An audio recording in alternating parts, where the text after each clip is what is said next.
107,6 FM Mercury, informatif, inspiratif. Selamat pagi, sahabat Mercury, sahabat YouTube. Kita ketemu lagi di perbincangan kita. Nila, mungkin itu bisa dimatikan saja. Ya, oke. Kita ketemu lagi di perbincangan solusi bisnis dan sumber daya manusia bersama teman-teman dari Magnet Solusi Integrasi Consulting. Dan kali ini perwakilannya cuma satu, ada Devi yang sudah hadir di studio. Dev, apa kabar? Baik, alhamdulillah. Sehat. Baik, ya? Sehat. Oke. Devi tidak berani sendirian, atau mungkin Devi nggak ingin sendirian. Lebih tepatnya nggak ingin sendirian. Iya, ya. benar-benar. Siapa tamu kita, Dev? Oke, untuk hari ini ada tamu dari Mbak Siti Fatimatu Zahro, sarjana psikologi ya. Untuk saat ini beliaunya sebagai praktisi HR ya. Iya, Oke. Mbak Fatimah, selamat pagi, salam sehat. Iya, selamat pagi Bapak, Iya. salam sehat juga. Mungkin bisa lebih mendekat ke mikrofon ya. Jangan takut-takut, nggak gigit kok mikrofonnya. Oke. Apa kabar, Mbak? Alhamdulillah baik. Baik Pak. ya. Praktisi HR ya. SR lebih tepatnya di rekrutmennya. Di rekrutmennya ya. Oke, itu pas banget dengan apa yang kita mau bicarakan hari ini, bagaimana proses rekrut talent ready. Mungkin Devi bisa mengawali seorang kandidat masuk dalam kategori talent ready itu seperti apa? Oke, talent ready itu Pak sebenarnya bisa diartikan sebagai kesiapan pola pikir ya, pola pikir, perasaan, perilaku, mental dan sebagainya, di mana seorang kandidat biasanya kalau fresh graduate itu ada kesiapan tersendiri, apalagi belum ada pengalaman di bidang industri ya Pak ya, pastinya dia harus mempertimbangkan mentalnya dia ketika masa kuliah sama masa kerja itu sangat berbeda. Terus gitu pola pikirnya juga harus disiapin juga, karena kalau di dalam dunia perkuliahan sama di dunia kerja itu beda. Kalau di dunia perkuliahan mungkin berkutat dengan pertemanan kayak gitu kan, materi kuliah dan sebagainya, kerja kelompok dan sebagainya. Tapi kalau di dunia kerja itu teamwork sama target. Beda lagi kalau misalnya manufaktur itu harus ada atasan juga, kemudian harus ada bisnis proses, kemudian ada visi misi perusahaan, itu kan harus dipersiapkan juga. Sebelum jadi talent ready, sebaiknya para fresh graduate ini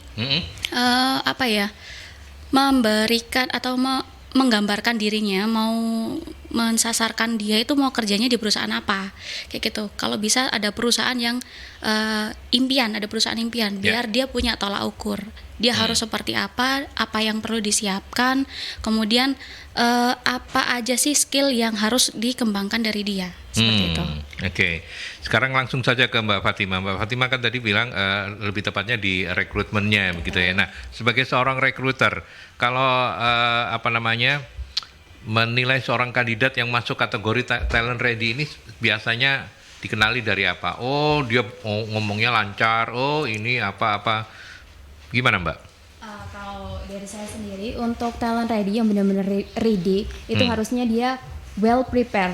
Well prepared tuh bisa diartikan bahwasanya dia sebelum apply di perusahaan itu dia udah belajar itu. Oh iya, saya apply di perusahaan ini, backgroundnya apa, terus apakah ini industri bergerak di bidang apa, seperti itu. Jadi benar-benar tahu nih perusahaan yang dia apply ini bergerak di bidang apa, terus fit nggak sama backgroundnya dia, seperti itu. Jadi bukan hanya skill komunikasi saja juga ya, ada background check juga, terus ada kita biasanya juga ngecek untuk pengalaman kerjanya juga, gitu ya, sih. Itu kalau istilah kita di marketing itu product knowledge-nya kita mesti tahu gitu ya.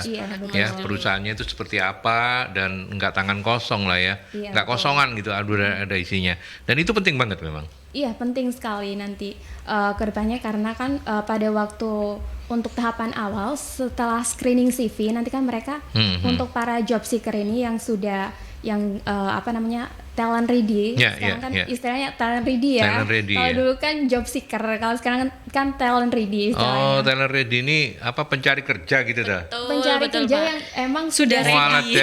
Dep gini aja kok. Talent ready, talent Niko. Nah itu Niko.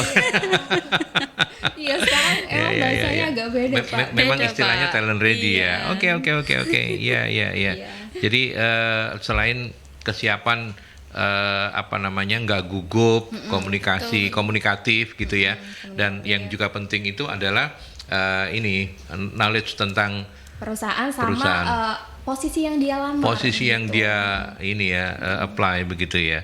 Oke. Nah, pintu masuknya kan di CV ya. Iya, betul. Iya kan? Karena orang rekruter Mbak Fatima, Mbak Devi dan mungkin juga yang lebih senior lebih Di luar senior kayak Bu sana, kayak Novi, gitu, Pak, ya. lihat pertamanya itu kan dari CV gitu ya. Iya, screening Nah, CV. apa yang harus diperhatikan? Bagaimana kemudian kriteria CV itu yang menarik? Begitu rekruter ngelihat, wah keren ini nih. Ini pasti anaknya niat, pasti apa gitu.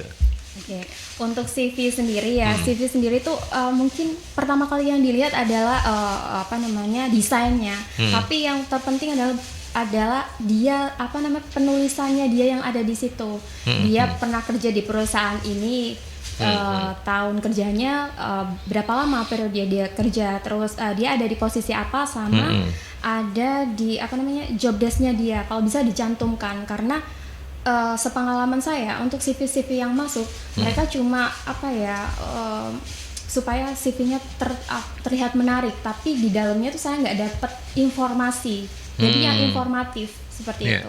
CV-nya itu harus informatif selain juga menarik ya. Dan juga menarik ya. Kategori menariknya apa sih Mbak Fatima? Yang eye catching tuh apa yang menarik? Apa dikasih gambar-gambar bunga atau dikasih gambar-gambar apa? Oh, oke. Untuk ini tergantung selera juga. Tergantung selera ya. Tergantung seleranya. Iya, sama tapi kandidatnya. secara in general begitu, secara umum gitu. Yang pertama kali eye catching itu seperti apa? Yang eye catching pastinya ada fotonya dia. Kalau bisa fotonya jangan foto yang sesuai. Yang action gitu? No, jangan Pak. Oh, bukan. Background Fotonya kalau ya. bisa merah atau biru, Pak. Oh gitu ya? Iya, karena emang Yang formal. Formal ya. Yang kelihatan jelas. Sebaiknya CV itu diisi dengan foto formal yang memang kelihatan Wajahnya kayak gimana kayak gitu. Bolehlah separuh badan kayak gini boleh. Yang penting nggak terlalu kayak di V. Iya. Oh iya, nggak perlu ya. Nggak Terus perlu. kayak kita foto tadi jempol gini nggak perlu ya? Iya jangan sih. Jangan ya. Ya itu bercandaannya gitu ya. Oke, boleh kita ke penelpon ya? Karena pagi-pagi penelponnya sudah ingin tahu. Selamat pagi Mercury. Selamat pagi, Assalamualaikum warahmatullahi wabarakatuh. Waalaikumsalam Pak warahmatullahi Sumarwito. wabarakatuh. Iya, dengan saya ngomong dengan Ibu Fatimah ya. Ya dengan Mbak Fatimah. Ya Mbak Fatimah itu sekarang kalau jadi mau mendaftarkan jadi pegawai itu, apa disesuaikan dengan ilmunya? Kan ada sekarang itu ada pegawai ilmunya tidak cocok dengan ilmunya, tapi dia lebih pandai daripada orang yang dicari, tapi yang sama-sama lulusan yang ilmunya itu kok malah kalah sih jurusannya itu. Jadi kan percuma lah kuliah. Mas Aldi, masa dia sekolah ini jadi penyiar kan enggak kan? Ya. Jadi orang itu sekolah sarjana itu harus menguasai seluruh ilmu, ya kan? Ya. Dan lagi begini, kadang-kadang orang yang lulusan MEA itu diterima, iya kan? Halo? Ya. Diterima karena dia sudah pengalaman atau gimana, sudah lebih ngerti daripada lulusan ini. Tapi kenapa kalau dicari pegawai yang lulusan S1 tuh, itu kan kadang-kadang kayak di luar negeri coba apa begitu? Apa kalau cuma yang Indonesia tok itu? Sing pokoknya S1 sembarang. Nah, SMA ini mau daftar SMA, nggak apa nggak payu. Bingung ya kan? Itulah apa saya kadang-kadang membingungkan. Terima kasih. Assalamualaikum warahmatullahi wabarakatuh. Ya. Waalaikumsalam Pak Sumarwito. Monggo silakan. Oke. Apakah harus harus Sesuai begitu ya? sesuai? Tapi saya dulu sesuai loh, saya FISIP kok ya, sesuai kan ya berarti ya? Sesuai. Ya kan kalau dulu zaman saya nggak ada Pak, sekolah penyiar nggak ada, saya belajar sendiri. Sekarang baru kemudian dikembangkan public speaking segala macam kayak gitu. Silakan kembali ke pertanyaan Pak Sumarpito tadi. Oke, untuk keilmuan tertentu atau posisi tertentu memang harus ini ya Pak ya, harus sesuai dengan permintaan usernya, karena kita juga menyesuaikan dengan job desk-nya dia sama SOP perusahaan. Kalau misalnya nih kita lagi butuh HRGA manager, otomatis kita harus fit sama permintaan user. Yeah. Seperti itu. Kalau misalnya di posisi lain, misalnya yang bisa dikerjakan oleh semua jurusan, kita bisa hire dari semua jurusan, seperti itu kurang lebihnya. Jadi ini berdasarkan posisi juga. Posisi ya. Dan pertanyaannya ini menarik karena memang cukup banyak lah ya. Benar, Pak. Sekarang ini yang tidak seperti itu. Sebelum ke Mbak Devi, saya ke Mbak Fatima lagi. Mbak Fatima, jadi pertimbangan kadang-kadang pelamar itu kan nggak ngelihat lah ya, dia Ngasal, ya. dalam pengertian karena dia memang butuh pekerjaan begitu ya. Sudahlah Haji mumpung lah ya. Pokoknya kalau lagi keberuntungan, kalau lagi laki ya keterima atau enggak. Tapi seperti apa kemudian batasan-batasan sampai sesuai apa enggak disiplin ilmunya? Kalau misalnya nggak sesuai, apa yang bisa membuat seorang rekruter tetap memberikan kesempatan? Oke, kamu step selanjutnya ya setelah interview ini apa? Kalau untuk seperti itu biasanya kita keep dulu ya, karena ada beberapa kandidat atau job seeker yang melamar kerja, misalnya dia melamar di posisi A, akan tetapi dia itu backgroundnya ada di posisi B. Saya masih tetap panggil untuk interview, tapi ini masih saya keep. Jadi sewaktu-waktu kalau ada posisi B nanti saya panggil lagi, karena dia untuk ini berlaku untuk kandidat yang potensial aja ya Pak. Ya, betul. Potensial meskipun tidak sesuai, tetap diambil, tapi keep dulu ya. Iya. Nah, itu untuk Anda yang mungkin mendengarkan program ini sedang mencari job seeker gitu ya. Ya, itu yang harus dipertimbangkan. Dev, tambahannya? Oke, tadi selinier sama pendidikan. Kalau di fresh graduate rata-rata memang kita yang dituju adalah jurusannya. Kalau dia fresh graduate ada dua opsi kan, ada fresh graduate sama yang sudah berpengalaman mungkin 1 tahun sampai 2 tahun di perusahaan lain kayak gitu.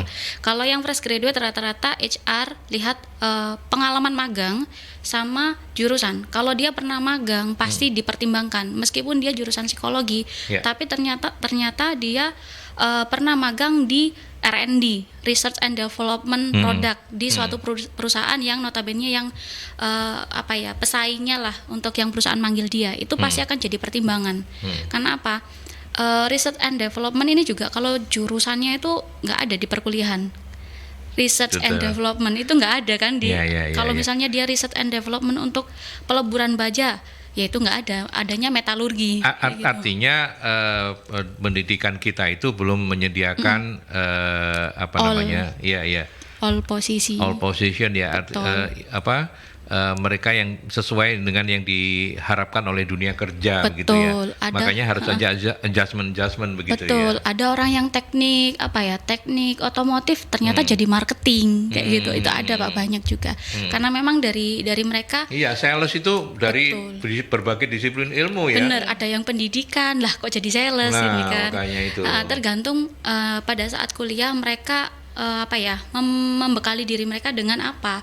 Kalau misalnya mereka terbuka dengan dunia luar dan mereka berteman dengan berbagai posisi, jabatan dan sebagainya, dia akan dapat insight ilmu.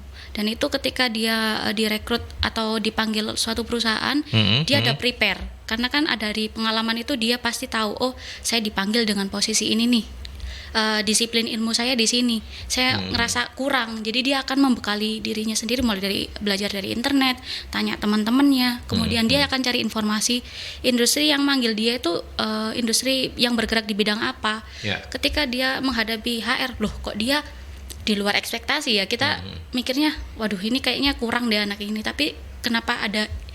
Biasanya HR itu ada insting kayak panggil aja kali ya, kayaknya dia potensial kayak gitu. Nah ketika dipanggil ternyata dia lebih dari ekspektasi kita, dia ternyata dia sesuai cocok lagi sama usernya, apalagi kalau komunikatif dan sebagainya dia fleksibel, dia mudah untuk beradaptasi, usernya kaku dan sebagainya, wah ini cocok nih itu sih. Nah sebagai recruiter sebenarnya apakah Mbak Fatima, Mbak Devi juga nggak nyaman, nggak terlalu nyaman. Loh kok nggak sesuai ya? Ini bukan orang yang maksudnya bukan dari background disiplin ilmu yang diharapkan gitu. Betul. Itu tetap nggak nyaman ya. Tetap ada perasaan harusnya cari yang sesuai begitu ya. Kalau dari saya sendiri sih itu tergantung sama permintaan user ya, lagi-lagi ya, karena penggunanya Oke. adalah user. Kadang-kadang ada user yang open minded, misalnya ya udah Oh, gitu ya. nggak apa-apa semua jurusan atau apa, yang penting dia ada pengalaman ini, atau yang penting pada waktu dia tes dia lolos. Oke. Oke. Jadi sebagai rekruter tuh juga maju tak gentar bela yang bayar ya. Iya betul. Bela yang bayar. Kurang lebihnya seperti itu, Kurang Pak. lebihnya seperti itu ya. Ya, oke. Dan jadi Pak Sumarwito boleh-boleh saja karena seorang talent apply posisi di luar background pendidikan atau barangkali pengalamannya ya. Karena dunia kerja itu memang tidak bisa Harus sama dan linear, sebangun, betul, tidak betul. bisa sama dan sebangun dengan dunia pendidikan begitu ya. Tetapi yang juga menarik untuk didiskusikan selain tidak sesuai dengan disiplin ilmunya, apakah dalam CV itu kan ada itu kadang-kadang orang mungkin saking kurangnya pengalaman atau saking senengnya gitu pengalaman berorganisasi di sini ini Oke. semua dicantumkan Ditulis. panjang banget. Saya beberapa kali ngelihat CV itu ya Organisasinya banyak. ya mungkin karena di media ya, jadi dimasukin padahal beberapa di antaranya saya tahu pasti itu nggak signifikan gitu ya. Iya betul. Tapi kalau dari sisi Mbak Fatima dulu, itu penting nggak sih atau itu annoying gitu loh, mengganggu gitu? Kalau CV yang tadi Bapak sebutkan biasanya saya temukan di ini ya, adik-adik fresh graduate ya, karena Iya, mereka iya, kurang iya, iya. adanya pengalaman. Jadi Ha, gimana ha, ha. caranya dia untuk menarik rekruter dengan cara menampilkan Istilahnya semenarik mungkin, kayak sebanyak jor-joran mungkin. gitu ya, kayak Iya, semakin ha. banyak berarti semakin capable gitu loh. Iya, Harapannya biasanya. Harapannya kayak gitu. Harapannya kayak namanya. begitu. Akan tetapi sometimes itu juga annoying juga Annoying untuk ya? namanya yang baca juga ini banyak banget, terus ini nggak sesuai sama apa yang dia apply, nggak ada keterkaitan seperti itu. Iya, oke. Dev, tambahan Dev. Kalau dari saya biasanya kalau CV itu memang segala bentuk kegiatan atau aktivitas berorganisasi dengan yang bersangkutan boleh dicantumin. Tapi sebaiknya pilih organisasi yang itu akan menunjang potensi dia. Katakanlah kalau misalnya dia tim geng motor, itu jangan dimasukin. Oh, iyalah. Ya, nanti, Iya, iya. kalau dia positif kan di situ, tapi kalau yang enggak, yang negatif atau apa gitu kan ya nggak enak gitu kan. Ada lagi tim BEM kampus itu juga boleh. Kenapa di situ kan dia berpartisipasi dalam suatu kumpulan gitu di kampusnya dia, berarti dia aktif. Kemudian ada beberapa organisasi yang menyangkut kemasyarakatan kayak apa ya, pengajian atau apa, itu di keep dulu aja. Kan lagi apply untuk kegiatan profesional, jadi yang benar-benar secara umum aja. Ya, Kalau ya. annoying sih enggak, kadang kan orang ya butuh untuk diarahkan kali ya. Ya ketika dipanggil baru kita gali sebanyak mungkin apakah organisasi tersebut itu benar-benar diikutin dia atau bagaimana. Dan kita akan tahu nanti di situ strength-nya dia di mana, kemudian organisasi tersebut membentuk dia itu seperti apa. Apakah dia fokus di organisasi aja, ternyata kegiatan untuk aktivitas profesional dia masih belum siap. Ada yang seperti itu. Kenapa? Dia terlalu enjoy berorganisasi, dia untuk masuk ke industri malah belum ada persiapan. Kedodoran ya. Iya, betul. Iya, oke, baik. Menarik sekali diskusinya, tapi nanti kita akan tanyakan juga kepada mereka berdua sebagai pakar-pakar rekruter begitu ya. Sebagai pakar-pakar rekrutmen, rekruter pakar begitu. Nanti kita akan tanyakan dalam wawancara apa saja sih yang selalu menjadi perhatian mereka, dan itu penting untuk Anda para talent ready ya. Betul, Dalam talent tanda ready. kurung job seeker gitu ya. Kita lanjutkan, tapi kita break dulu untuk beberapa pesan berikut ini. Apa saja yang harus diperhatikan untuk job seeker ya ketika interview terjadi. Itu sebenarnya pada waktu kita interview recruiter, dia ada formulir untuk penilaian sendiri, untuk formulir yang sering bikin para job seeker ini gagal. Selain ini ya, lebih ke cara dia komunikasinya. Mereka juga selain mereka harus well prepare untuk diri mereka sendiri, mereka juga harus menyesuaikan sama rekruternya juga, karena